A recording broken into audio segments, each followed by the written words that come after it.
नमस्कार मंडळी.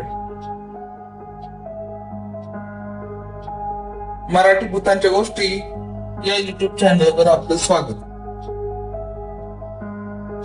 आजच्या आपल्या कथेचा विषय आहे दुष्ट हाडूळ.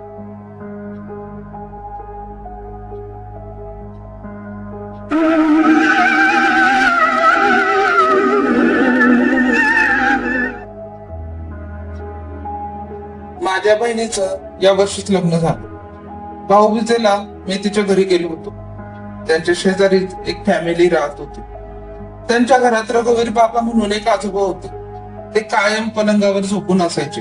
तिथे गेल्यानंतर रात्री भूतांचा विषय निघाला आणि मी सर्वांना भूतांचे किस्से सांगत होतो. तेव्हा त्या रघुवीर बाबांनीही त्यांच्या तरुणपणात त्यांच्या सोबत घडलेला एक किस्सा सांगितला होता. तोच किस्सा मी सांगत आहे.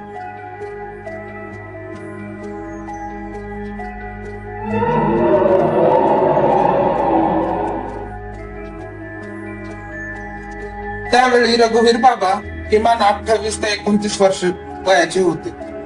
तरुण असल्यामुळे अंगात सळसळता रक्त होत. त्यामुळे कुणाला घाबरणे त्यांच्या स्वभावातच नव्हते. त्यांनी छानपैकी व्यायाम करून मजबूत शरीरयष्टी कमवली होती. रघुवीर बाबांच्या घरापासून थोडे पुढे जवळजवळ 200 मीटरच्या अंतरावर त्यांच्या स्वतःच्या आंब्याची बाग होती. जिथे किमान 15 आंब्याची झाडे होती आणि या बागेच्या एका कोपऱ्यातच 3 ते 4 गवताच्या लहान झोपड्या होत्या. त्यावेळी आंब्याचा मोर होता. आंब्याच्या झाडांची प्रत्येक फांदी आंब्याने लगडलेली होती.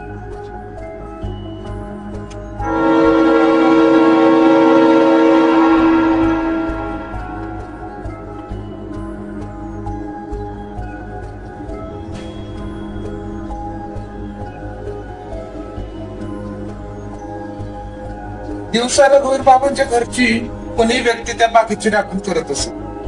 रात्रीच्या वेळी त्या बागेची राखण करण्याची जबाबदारी ही रघुवीर बाबांचीच असायची. रात्र होताच जेवणे आटपल्यावर रघुवीर बाबा आपलं अंथरूण पांघरून आणि काठी घेऊन या आंब्याच्या बागेत झोपायला जात असत. एके रात्री रघुवीर बाबा या आंब्याच्या बागेत आपल्या खाट्यावर शांतपणे झोपले होते. तेव्हा त्यांना त्या गवताच्या झोपडीजवळ कसली तरी आवाज आला. रघुवीर बाबांनी खाटेवर पडल्या पडल्या त्या झोपडीच्या दिशेने नजर वळवली.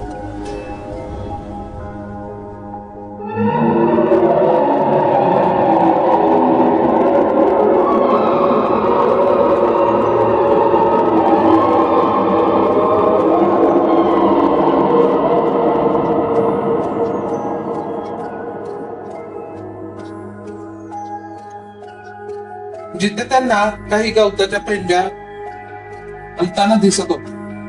पण तिथे हवा नसल्याने कुठलंही जनावर शिरून त्या पेंड्यांना आपले अंग घासत असेल, त्यामुळे त्या पेंड्या हलत असतील असे त्यांना वाटले. आता रघुवीर बाबा आपल्या काठीवर उठून बसले आणि जवळच ठेवलेली आपली बांबूची काठी त्यांनी हातात गच्च पकडली. आता ते काही बोलणार इतका त्यांना त्या झोपडीतून एक बाई बाहेर येताना दिसली. त्या बाईला पाहताच रघुवीर बाबांच्या श्वासांची तीव्रता वाढली आणि ते विचार करू लागले.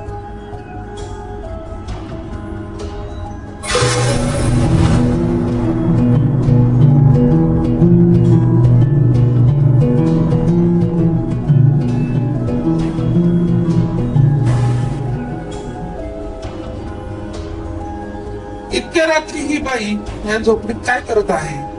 इथे नक्कीच काहीतरी गडबड आहे. अजून ते विचार करतच होते की ती बाई येऊन अगदी त्यांच्या समोर उभी राहिली. रघुवीर बाबा तिला अवाक होऊन पाहतच बसले, कारण त्या बाईच्या चेहऱ्याचा काही भाग खूप विद्रूप दिसत होता. तिचे डोळेही खूपच मोठे आणि भयानक दिसत होते. त्यांच्या तोंडातून आवाजच निघत नव्हता. तरीही कशी बशी हिंमत करून त्यांनी तिला विचारले, कोण आहेस तू आणि इतक्या रात्री इथे का आलीस?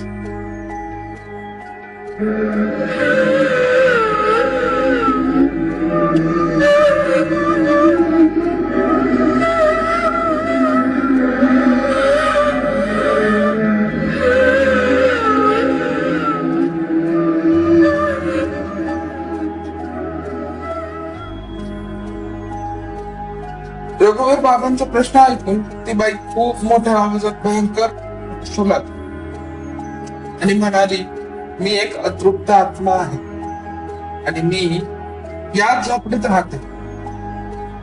खूप दिवसांपासून मी तुला इथे झोपताना पाहते आणि आता हळूहळू माझं तुझ्यावर प्रेम बसलं.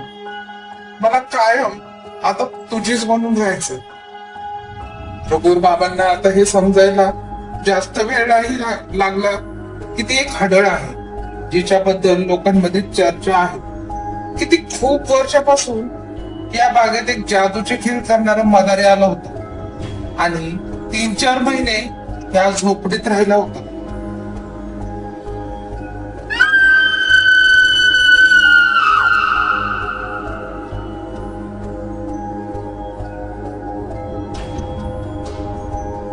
एकदा काही लोकांनी त्याच्या 10 ते 12 वर्षाच्या मुलीला त्या झोपडीत मृतावस्थेत पाहिलं होतं.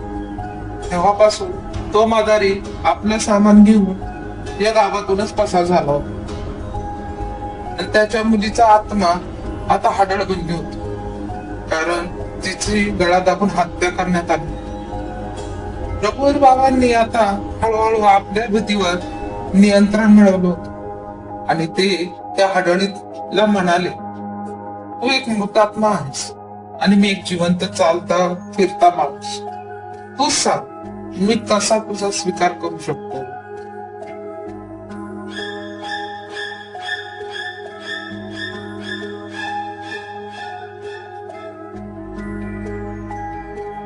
रघुवीर बाबांचं म्हणणं ऐकून ते हडळ आणखी रागातच त्यांना म्हणाले, ते काही मला माहिती.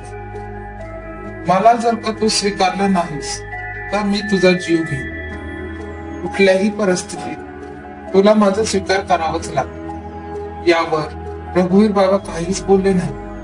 पण आता हळूहळू त्यांनी हनुमान चालीसा बोलायला सुरुवात केली आणि ती हडळ हळूहळू मागे सरकू लागली. पण तिने त्यांना ही धमकीही दिली की कुठल्याही परिस्थितीत त्यांना तिचा स्वीकार करावाच लागेल.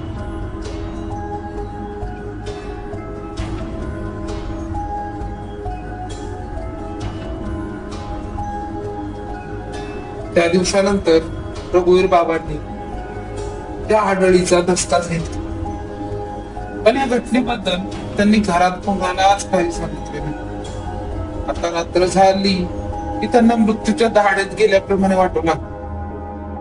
रात्री आपल्या जागेवर जाताच त्या हनुमान चालीसा म्हणून एक दिवस असाच हनुमान चालीसा बोलता बोलता ते झोपी गेले आणि त्यांची हनुमान चालीसा थांबली आणि हीच वेळ साधून त्या हडळीने त्यांच्यावर वार केला. त्या दिवसापासून त्यांच्या वागण्यात बदल जाणवू लागले.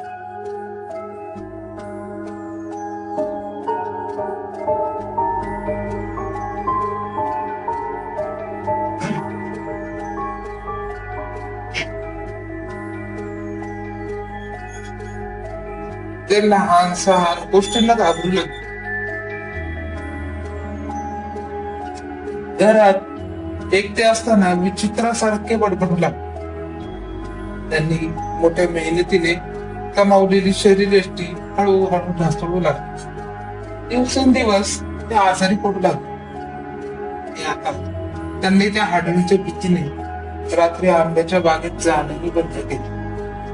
तर ती हाडळ त्यांना घरी येऊनही त्रास देऊ लागली. आजारी पडल्यामुळे त्यांचे हे असे हाल झाले होते की त्यांना ओळखणे ही शक्य नव्हते. त्यांच्या घरच्यांनी अनेक दवाखान्याच्या पायऱ्या झिजवल्या पण काहीच उपयोग झाला नाही.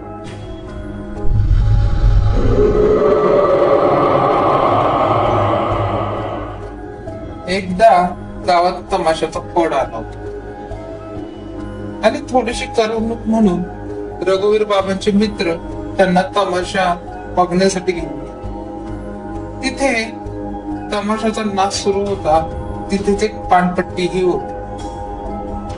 रघुवीर बाबांनी तिथून एक पानाचा विडा घेऊन टाकला आणि पानवाल्याला 2 विडे बांधून द्यायला सांगितले. त्या पानवाल्याने एका कागदात 2 विडे बांधून दिले. नाच बघून झाल्यावर रघुवीर बाबा घरी आले. त्यांनी झोपण्याआधी त्यांनी त्या कागदातील एक विडा खाल्ला आणि एक विडा तसाच कागदात पुन्हा बांधला आणि झोपला.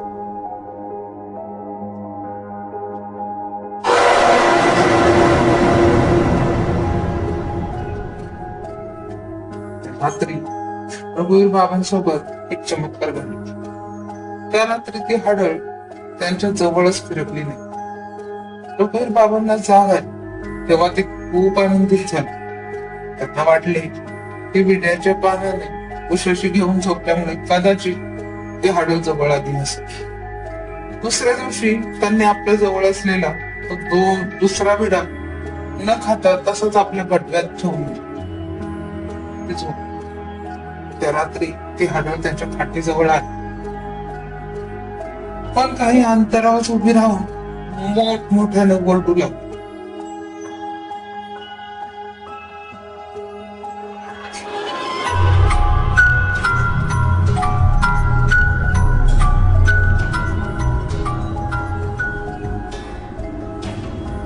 तिच्या आवाजाने रघुवीर बाबांना जाग आली आणि ते उठून बसले.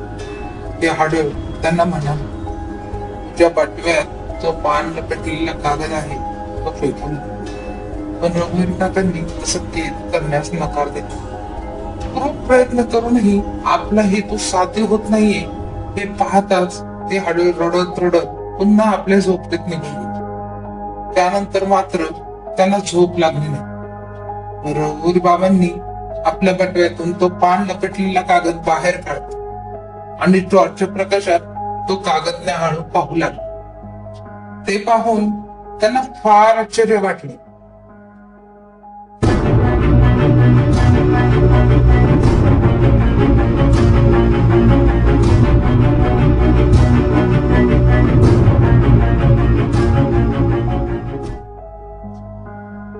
कारण तो पानाचा विडा ज्या कागदात बांधला होता तो एका वर्तमानपत्राचा तुकडा होता. त्यावर हनुमान यंत्राचे चित्र होते. मग रघुवीर बाबा समजून गेले की त्यांना त्या पानाच्या विड्यामुळे नाही तर या हनुमानाच्या कृपेमुळे त्यांना त्या दुष्ट हडळीपासून मुक्तता मिळाली होती. दुसऱ्या दिवशी सकाळी आंघोळ करून स्वच्छ होऊन रघुवीर बाबा गावातल्या एका हनुमान मंदिरात गेले. त्यांनी तिथून एका हनुमानाचे लॉकेट विकत घेतले आणि आपल्या गळ्यात धारण केले. इतकंच नाही तर रोज देवापुढे हनुमान चालीसा म्हण.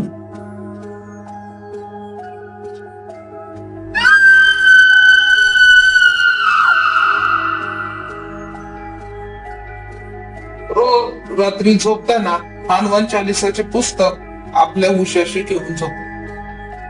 आता रघुवीर बाबा पुन्हा पहिल्यासारखे धडधाकट झाले होते आणि पुन्हा बागेत झोपणे सुरू केले होते. पण जेव्हा कधी ते एकटे त्या बागेत जात असत तेव्हा ते हाडळ त्यांना रडताना दिसू लागले आणि रोज रघुवीर बाबांकडे आपल्या प्रेमासाठी हात जोडू लागले. काही वर्षांनी ती हतबल होऊन तिथून कायमची निघून गेली.